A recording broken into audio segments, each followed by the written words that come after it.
Selamat pagi, selamat berjumpa lagi dalam pembelajaran geometri dan pengukuran bersama dengan saya, Farah Virgianita. Dan kita akan melanjutkan pembelajaran kita. Dan hari ini kita akan membahas tentang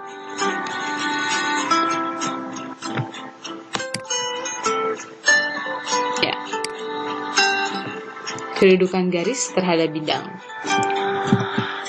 Ada juga kemungkinan kedudukan sebuah garis terhadap sebuah bangun ruang, yaitu garis terletak pada bidang, garis sejajar bidang, dan yang ketiga garis memotong atau menembus bidang.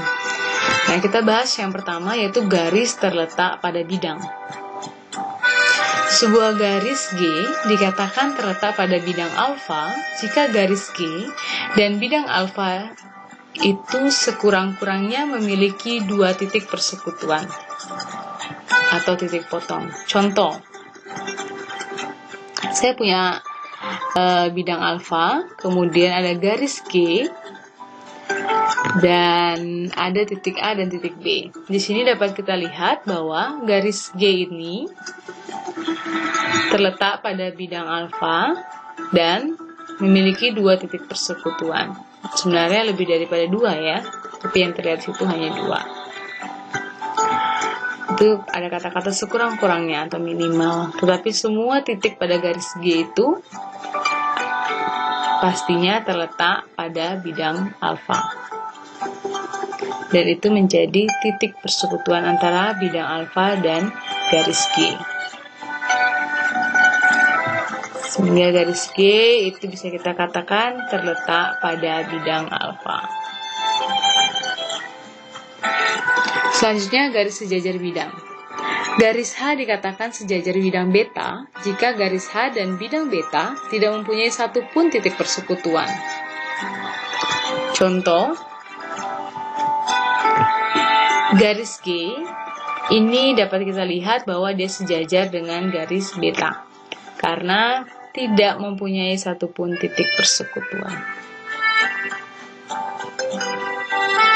Dan selanjutnya ada garis memotong bidang atau menembus bidang.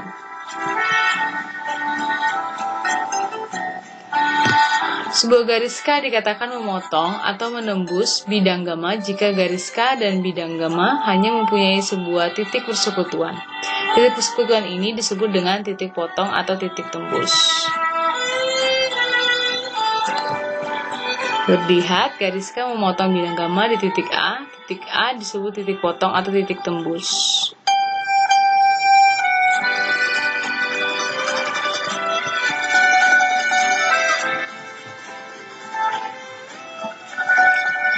Nah, mari kita belajar tentang contoh soal.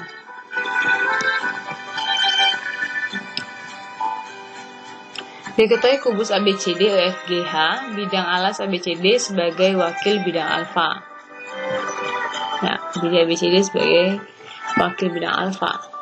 Nah, yang ditanya, garis-garis yang terletak pada bidang alfa. Yang kedua, garis-garis yang sejajar dengan bidang alfa. Yang ketiga, garis-garis yang memotong dan menembus bidang alfa. Kita jawab yang pertama, terkait garis-garis yang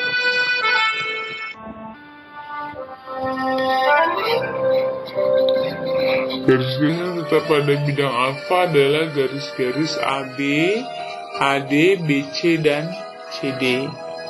Garis-garis yang sejajar dengan bidang alfa adalah garis-garis F, H, FG, dan GH. Garis-garis yang memotong dan menembus bidang alfa adalah garis EA, FB, GC, dan HD. Nah, coba kita perhatikan. Garis-garis yang terletak pada bidang alfa adalah garis AB. Ini garis AB. Ya, BC, CD, dan AD. Nah, ini semua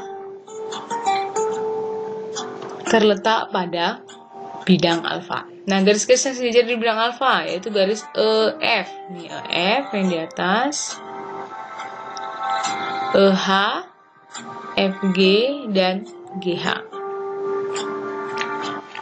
Kemudian ada garis-garis yang memotong dan menembus bidang alfa. Contohnya garis EA, kemudian FB, GC, kemudian HD.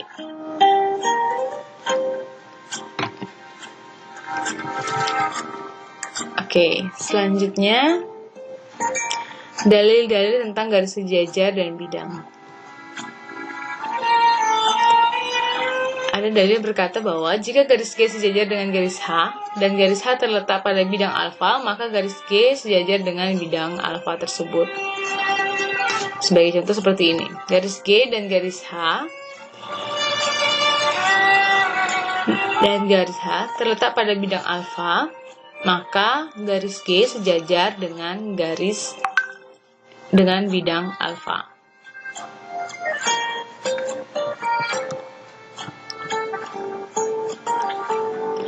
Selanjutnya ada dalil yang berkata bahwa jika bidang alfa melalui garis G dan garis G sejajar terhadap garis beta, maka garis potong antar bidang alfa dan bidang beta sejajar terhadap garis G.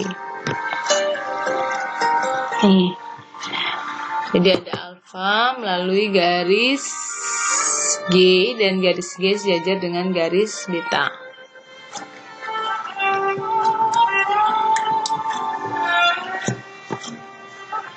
Selanjutnya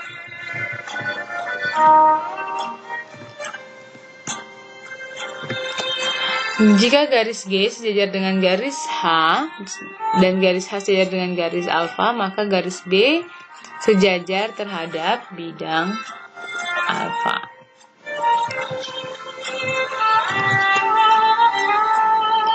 Ada juga dalil yang berkata bahwa jika bidang alfa dan bidang beta berpotongan oleh masing-masing sejajar terhadap garis G, maka garis memotong antar bidang alfa dan bidang B sejajar dengan garis G. Seperti ini. Jika bidang alfa dan bidang beta berpotongan oleh masing-masing sejajar terhadap garis G, maka garis G ke garis potong antar bidang alfa dan bidang beta dengan garis G.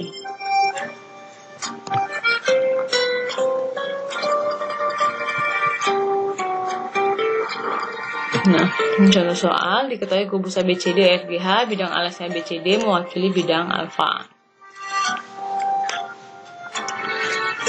Yang mau ditanyakan, garis-garis diagonal sisi yang terletak pada bidang alfa, garis-garis diagonal yang sisi yang sejajar dengan bidang alfa, dan garis-garis yang menembus bidang alfa.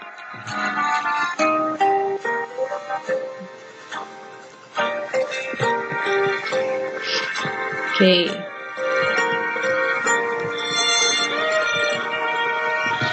Perhatikan gambar di sebelah. Garis-garis diagonal sisi yang terletak pada bidang alfa adalah AB. Jadi garis-garis dan diagonal sisi ya. Kalau garis-garisnya ada AB, BC, CD, dan AD. Dan untuk diagonalnya ada AC dan BD. Kemudian garis-garis dan diagonal sisi yang sejajar dengan garis alfa adalah F, ya ini sejajar dengan bidang alfa. Kemudian FG, ya, GH, ya, dan EG dan HF.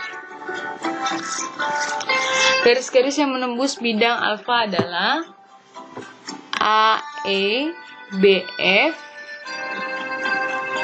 CG, dan DH.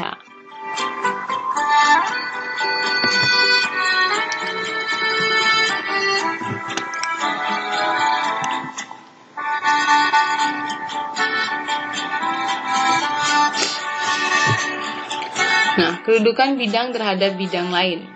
Selanjutnya kita bahas. Kemungkinan kedudukan sebuah bidang terhadap bidang lain dalam sebuah bangun ruang adalah berimpit, sejajar, atau berpotongan. Dua bidang berimpit. Bidang alfa dan beta dikatakan berimpit jika setiap titik yang terletak pada bidang alfa dan terletak pada bidang beta atau setiap titik yang terletak pada bidang beta juga terletak pada bidang alfa.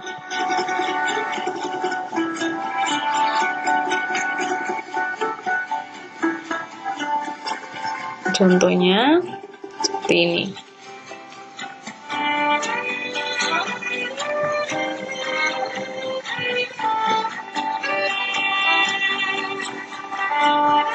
Dua bidang dikatakan sejajar. Bidang alfa dan bidang beta dikatakan sejajar jika kedua bidang itu tidak mempunyai satupun titik persekutuan.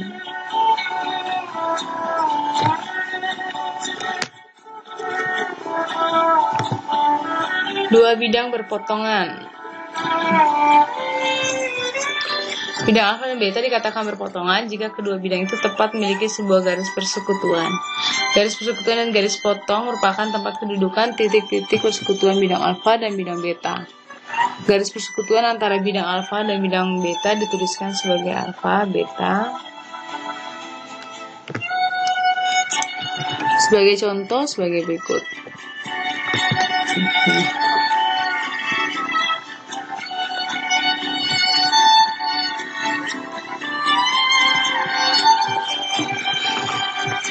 Oke, ini contoh. Ada kubus ABCD FGH, bidang sisi ABCD sebagai wakil bidang U.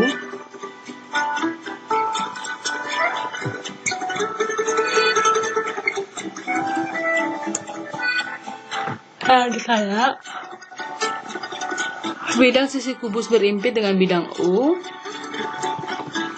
Kemudian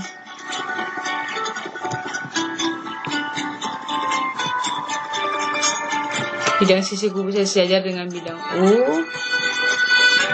Kemudian bidang sisi kubusnya berpotongan. Jadi ada yang berimpit, sejajar, dan berpotongan.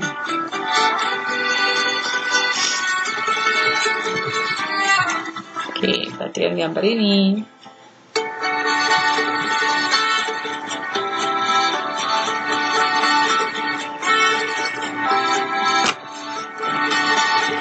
Oke. Tiga bidang berpotongan, misalkan tiga bidang alfa, beta, dan gamma berpotongan dalam mempunyai tiga buah garis persekutuan. Kedudukan dari ketiga garis persekutuan itu dapat berimpit, sejajar, dan melalui sebuah titik seperti gambar.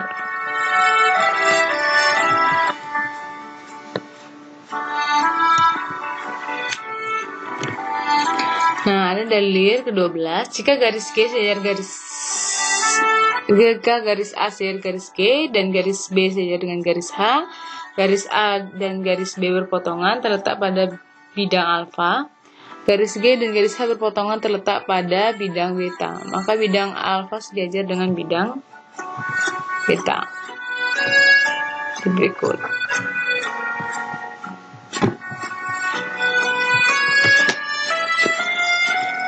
Jika bidang alfa sejajar bidang beta dan dipotong oleh bidang gamma, maka garis potongan AY sejajar dengan garis 6Y. Jika garis G menembus bidang alfa dan bidang alfa sejajar dengan bidang beta, maka garis G juga menembus bidang beta. Ini gambarnya.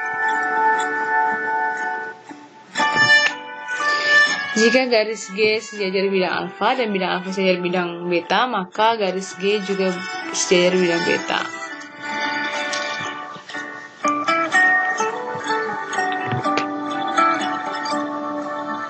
Jika garis G tetap pada bidang alfa dan bidang alfa sejajar dengan bidang beta, maka garis G juga sejajar dengan bidang beta. Gambarnya. Jika bidang alfa sejajar bidang beta dan bidang AY memotong bidang alfa, maka bidang Y juga memotong bidang beta. Gambarnya.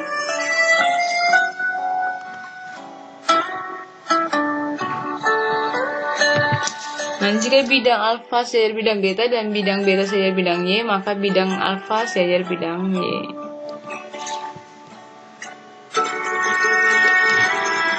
Bidang U dan bidang beta sejajar bidang V. Bidang alfa dan bidang beta berpotongan pada garis alfa dan beta. Bidang U dan bidang V berpotongan pada garis UV, maka garis A6 sejajar garis UV. Berikut contohnya. Nah, itu tadi tentang dalil-dalil ini. Beberapa hal terkait tentang dalil yang mungkin sering kita temui dalam pembelajaran. Selanjutnya nanti di pertemuan selanjutnya kita akan bahas tentang sudut. Oke, demikian untuk hari ini. Sampai bertemu lagi di pembelajaran selanjutnya. Terima kasih.